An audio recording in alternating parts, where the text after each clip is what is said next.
Olá pessoal, tudo bem com vocês?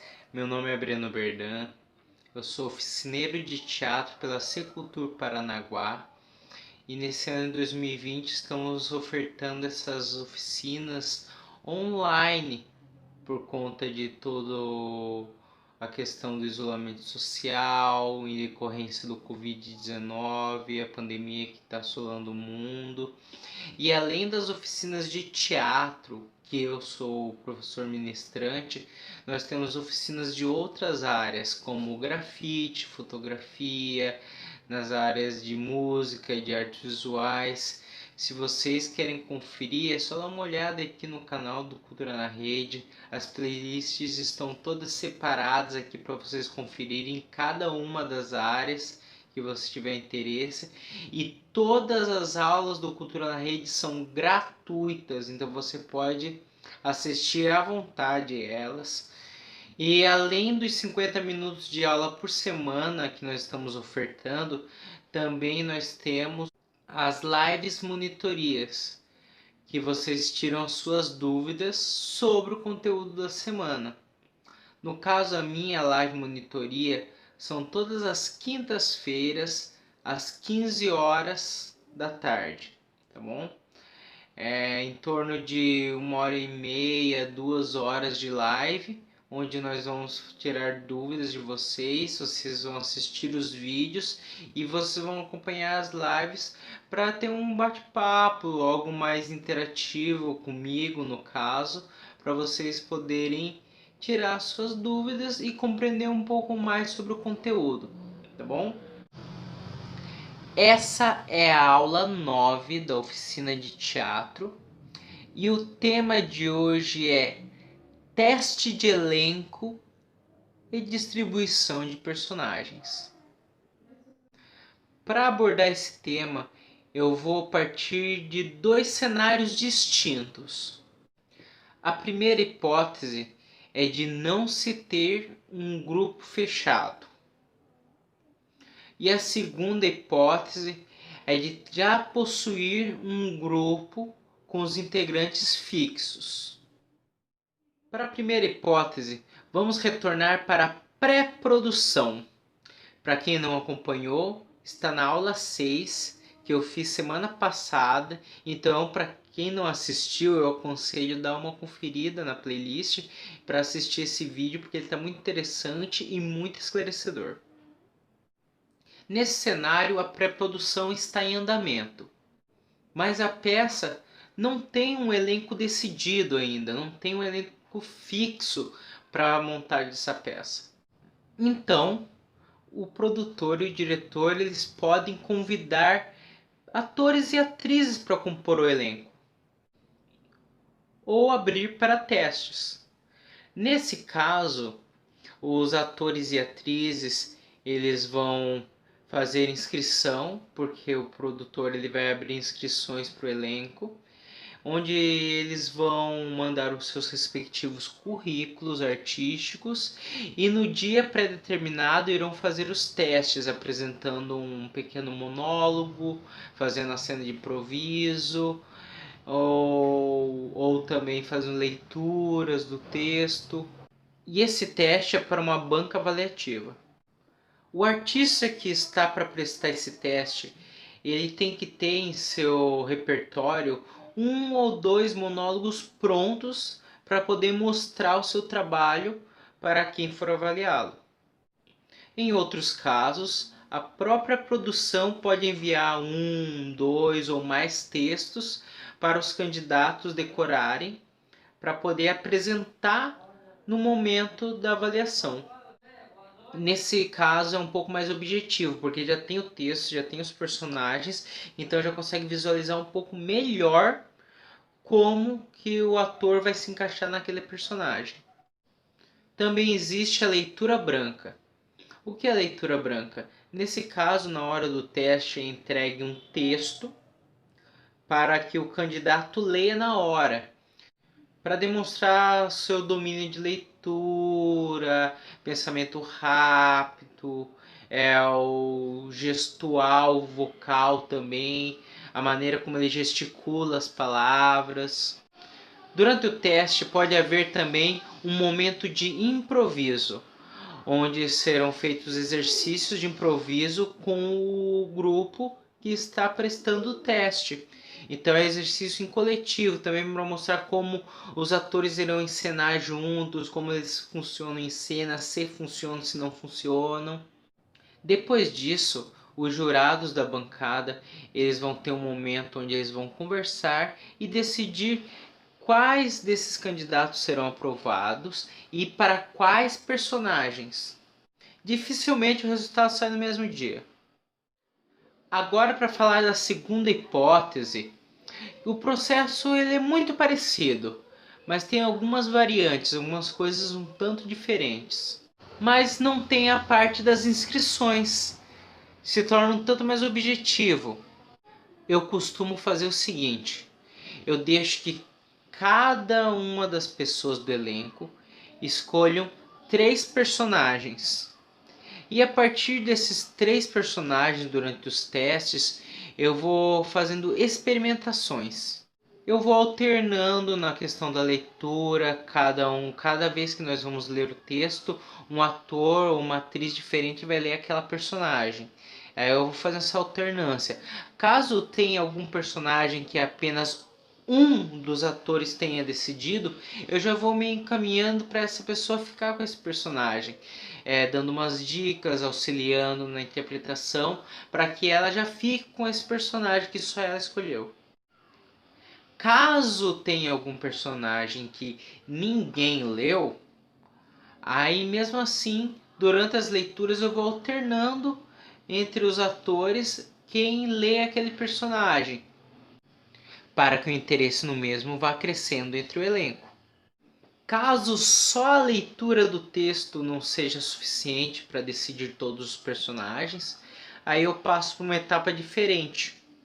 Eu passo por uma parte de improviso de cenas e peço para os atores e atrizes criarem a sua interpretação daquela personagem, como eles veem aquela personagem, como eles dariam vida a ela, questão de corpo, questão de voz, questão gestual, e para ver também qual dos artistas se adequa melhor àquela personagem. Assim, eu irei conseguir decidir quais dos artistas, dos atores e atrizes se adequa melhor com aquela personagem ou aquelas personagens. Com as personagens decididas, seja pela hipótese 1 ou a hipótese 2, começa o momento de leitura do texto, que é um momento muito importante. Nesse momento serão feitas leituras incessantes acerca da peça. Serão feitas leituras do texto, umas leituras complementares do gênero de teatro que foi escolhido lá na pré-produção para aquele elenco, para aquela peça, para aquele tipo de interpretação. E essas leituras incessantes, elas também servem para o elenco já ir se habituando com a imagem daquele ator ligada com a imagem daquela personagem, para ir se acostumando, começar a se referir melhor àquela personagem, conhecer a personagem, se afeiçoar mesmo. É o trabalho do coletivo. Também para reparar como que é a palavra falada, porque não sei se vocês repararam, mas quando a gente lê um texto sozinho é uma coisa. Quando nós ouvimos outra pessoa trazendo vida a alguma personagem em um texto, lendo mesmo, é diferente. A gente consegue visualizar melhor, a gente consegue perceber coisas que a gente não tinha percebido lendo sozinho. Por isso que a leitura de texto, de teatro em coletivo é tão importante. Ela é quase assim, ela é quase insubstituível, pois só assim que conseguiremos captar as expressões. Mas além da leitura branca e das leituras realizadas expressivas durante esse processo, existe um outro processo, um outro método chamado trabalho de mesa. E o que é o trabalho de mesa? Primeiro eu quero trazer para vocês que eu aprendi esse método com um professor de teatro meu chamado Daniel Lara. Ele é formado em filosofia pela UEM, Universidade Estadual de Maringá. Ele também é ator e diretor de teatro, ele é excelente, ele mora em Matinhos, ele tem um trabalho muito bacana, ele é professor de filosofia para o estado e ele me ensinou essa técnica que eu uso em todo espetáculo que eu monto. E por sua vez, ele aprendeu com um ator e diretor paranaense chamado Pedro Uchoa, que está vivo até hoje e também tem um trabalho muito bacana com questão de leitura, de entender o texto, de compreensão, e que eu acho assim, depois que eu aprendi esse método, eu acho o melhor que tem para interiorizar personagem, entender intenções, para você compreender o texto. Se você faz um trabalho de mesa bem feitinho, você não precisa nem decorar o texto, porque você se apropria muito dele. Mas definitivamente, o que se trata esse trabalho de mesa? É identificar o verbo de ação de cada frase das falas do texto e quais são as possibilidades expressivas que ela traz consigo. Quais são as maneiras que ela pode ser lida. A mesma frase ela pode ser interpretada, pode ser lida de várias maneiras diferentes, dependendo de onde o diretor quer chegar com a peça, ou o ator. A palavra é experimentação. O momento do trabalho de mesa, o momento dos ensaios, é o momento de você experimentar todas as possibilidades que você tem para aquela montagem teatral. Não durante a apresentação. Durante a apresentação já tem que estar o negócio tudo afiado, tem que estar tudo ok para você apresentar e não ter surpresas. O improviso é uma faca de dois gumes. Ela pode salvar uma cena, mas ela pode acabar com o espetáculo. Mas eu não entendi direito como funciona esse trabalho de mesa. Eu vou dar uma colher de chá para vocês e eu vou trazer aqui um pequeno trabalho de mesa para vocês. Eu vou ler apenas uma fala de uma personagem e nós vamos descobrir todas as variantes que pode ter em cima dessa frase.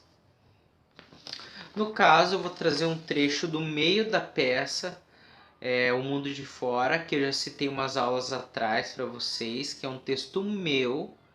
Eu citei durante as aulas de dramaturgia e eu estou trazendo uma fala do personagem pálido. Eu vou ler a frase para vocês. A fala, melhor dizendo. Sonhar não se aprende, rubro. Simplesmente se sonha. Cada dia, pensando um pouco mais, acabamos sonhando mais, esperançando mais, acreditando mais, até materializar nossos sonhos. Isso foi a leitura branca. Eu simplesmente li o texto sem expressão nenhuma, só o texto limpo. Agora nós vamos colocar variantes nesse texto. Vamos primeiro separar. É porque é uma frase inteira, né? É difícil separar. Pera aí. Assim, ó. Sonhar não se aprende, rubro. Simplesmente se sonha. Cada dia, pensando um pouco mais, acabamos sonhando mais, esperançando mais, acreditando mais, até materializar nossos sonhos. Essa foi uma maneira que esse texto pode ser lido, mas ele pode ser lido de uma outra maneira. Presta atenção. Sonhar não se aprende, rubro. Simplesmente se sonha. Cada dia pensando um pouco mais, acabamos sonhando mais, esperançando mais, acreditando mais, até materializar nossos sonhos. Viu? O mesmo texto, a mesma fala, lidas de duas maneiras diferentes. Agora vamos para uma terceira. Sonhar não se aprende, Rubro. Simplesmente se sonha. Cada dia, pensando um pouco mais, acabamos sonhando mais, esperançando mais, acreditando mais, até materializar nossos sonhos. Vocês viram quantas interpretações diferentes nós conseguimos tirar da mesma fala?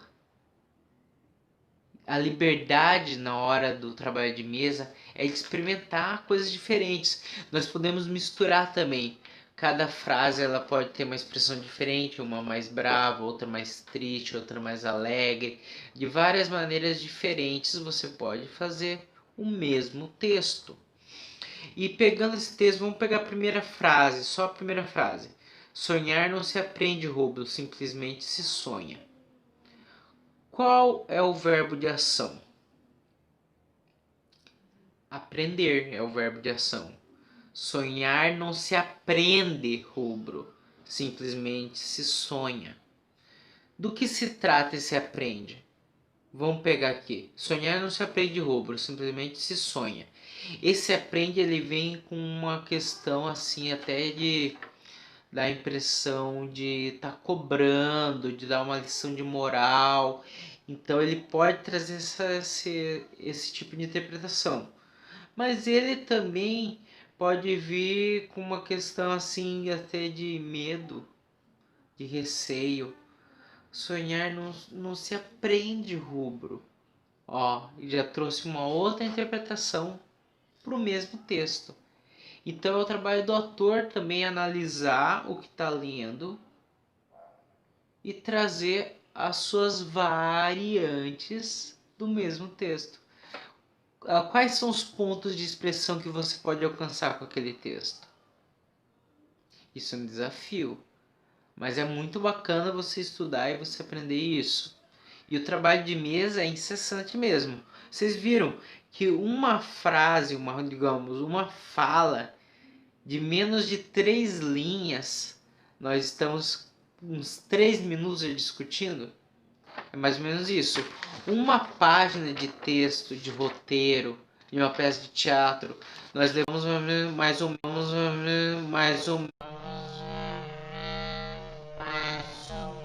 ou menos uma hora para fazer o trabalho de mesa. Se a gente pega um texto que nem o Quem Casa Quer Casa, se eu não me engano, eram 15 páginas, foram 15 horas. 15 horas para a gente conseguir fazer todo o trabalho de mesa. O que foram 5 encontros. A gente fazendo e refazendo e relendo.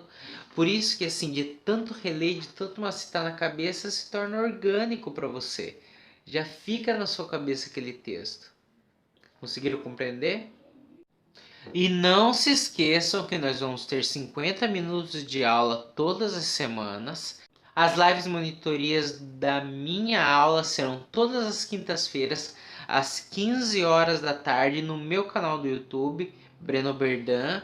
As aulas normais são aqui no canal Cultura Rede, mas as lives são lá no Breno Berdan. Então se inscrevam aqui para não perder as aulas e se inscrevam lá para tirar suas dúvidas, beleza? E não se esqueçam, além das minhas aulas, nós temos também as aulas dos outros professores de técnica vocal, violão, violino, piano, cerâmica, de várias outras linguagens artísticas que vocês podem acompanhar e vocês podem aprender com eles também. Beleza? Então conto com a presença de vocês aqui e nas lives e também nas aulas dos meus colegas professores, tá bom? Muito obrigado e até mais.